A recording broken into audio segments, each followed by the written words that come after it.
نحمده ونصلي ونسلم على رسوله الكريم اما بعد۔ موجودہ دور میں، موجودہ صورتحال میں مملکت خداداد میں جو واقعات رونما ہو رہے ہیں جو کہ نہیں ہونے چاہیے تھے، جس کا ملک بالکل متحمل نہیں ہے، جذبات کی روح سے، احساسات کی روح سے اور ملک کے عزیز کے ساتھ وفاداری کے روح سے، تو تمام امور بالکل نازیبا ہیں جو کہ آج کل ملکی حوالے سے کسی خاص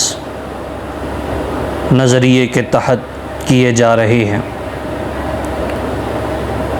یاد رکھیے، یہ ملک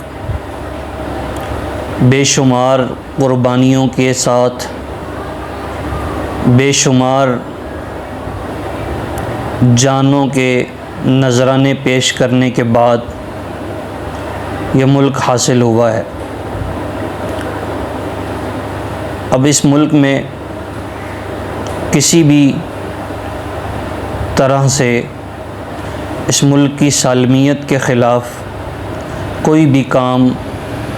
بالکل نامناسب اور ناروا ہے۔ اس ملک کے قوانین،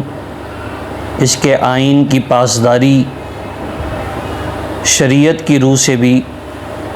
ہر اس باشندے پر لازم ہے جو کہ اس ملک کا رہائشی اور مقیم ہے۔ اس ملک کی حدود کو مد نظر رکھنا اور اس کے آئین کا احترام کرنا ہر ملک کے باشندے پر ضروری اور فرض ہوا کرتا ہے۔ کچھ دنوں سے جو حالات چل رہے ہیں، جس طریقے سے چند نوجوان وفاداری کے نام پر، جذباتیت کے نام پر جو حرکات کے مرتکب ہو رہے ہیں، اس کا بالکل ملک متحمل نہیں۔ ان کو سوچنا چاہیے کہ کس طریقے سے ملک کو قربانیوں کے ساتھ حاصل کیا گیا ہے، اور اس کی تاریخ کو پڑھنے کی ضرورت ہے۔ یاد رکھیے، آپ کا جس بھی گروہ سے تعلق ہو، جس بھی جماعت کا آپ حصہ ہوں، لیکن ڈائیلاگز کے اندر، اپنے انداز گفتگو کے اندر شائستگی اور سلیقہ مندی یہ ہر معزز قوم اور ملک کا انداز اور سرمایہ ہوا کرتا ہے۔ گفتگو کے اندر ہر اس طریقے سے پرہیز کیا جائے جس کے کسی کی ہتک عزت ہو، کسی کی عصمت دری ہو، کسی کے دل پر گراں گزرتی ہو، کسی کے کردار کو اچھالا جاتا ہو،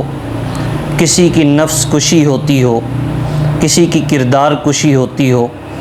ہر ان الفاظ سے، انداز سے پرہیز کیا جانا یہ ضروری ہے۔ اور دوسری بات، کسی بھی ملک میں اس ملک کی فوج، اس ملک کے محافظ، اس ملک کے پاسبان، اس ملک کے چوکیدار، اس ملک کے ادارے، اس ملک کی ساکھ اور عزت ہوا کرتی ہے۔ جب آپ نے کسی ادارے کے ان اداروں پر انگلی اٹھائی، گویا آپ نے ان کی شہرت پہ ہاتھ اٹھانے کے برابر ہے۔ اور یہ ادارے کسی بھی ملک کے لیے ان کا دوسرے ملکوں پر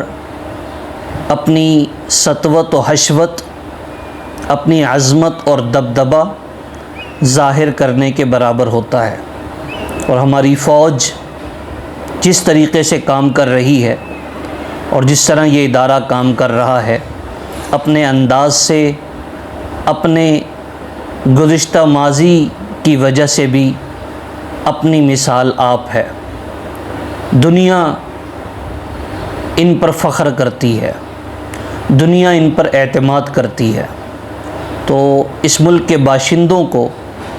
اور جو چند نوجوان یوں سمجھیں جذباتی ہونے کی وجہ سے یا عقل و خرد سے عاری ہونے کی وجہ سے جس طریقے سے وہ حرکات کر رہے ہیں، ان کو اپنے ان عادات پہ، ان اندازوں پہ استغفار کرنا چاہیے اور اللہ سے اپنے گناہوں کی معافی مانگنی چاہیے۔ اور تیسرے نمبر پر چاہیے کہ اس ملک میں رہتے ہوئے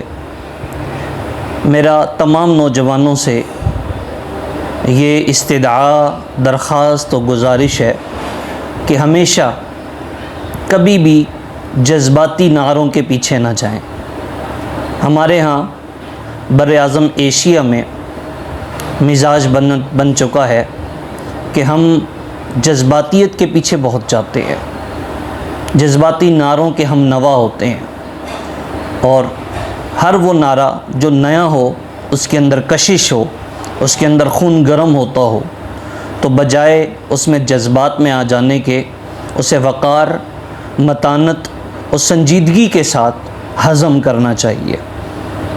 نہ یہ کہ ان نعروں کے پیچھے چلنے کی وجہ سے آپ کسی ایسے راستے پہ کھڑے ہوں جن راستوں پہ نہ آپ کو دائیں کو راستہ ملے نہ بائیں کو راستہ ملے۔ اور اس ملک کی سالمیت کے لیے، اس ملک کے ساتھ وفاداری کا تقاضا یہ ہے کہ ہمیشہ ان حرکات سے بچا جائے جس سے ملک کی بدنامی کا سبب ہو، جس سے ملک کا نام خراب ہو۔ یہ ملک اللہ رب العزت نے ہم سب کو نعمت عظمیٰ کے طور پر دیا ہے، اس کی پاسداری، اس کی عزت، اس کے اداروں کا احترام یہ ہم سب پر اسی طرح لازم ہے جس طرح اللہ کی جانب سے شریعت مطہرہ کے حقوق کو مد نظر رکھنا اور ان کا احترام کرنا لازمی اور ضروری ہے۔ میں تمام دوستوں سے گزارش کروں گا کہ اس مختصر سی گفتگو کو ذرا تنہائی میں بیٹھ کر سوچئے گا ضرور۔ السلام علیکم ورحمۃ اللہ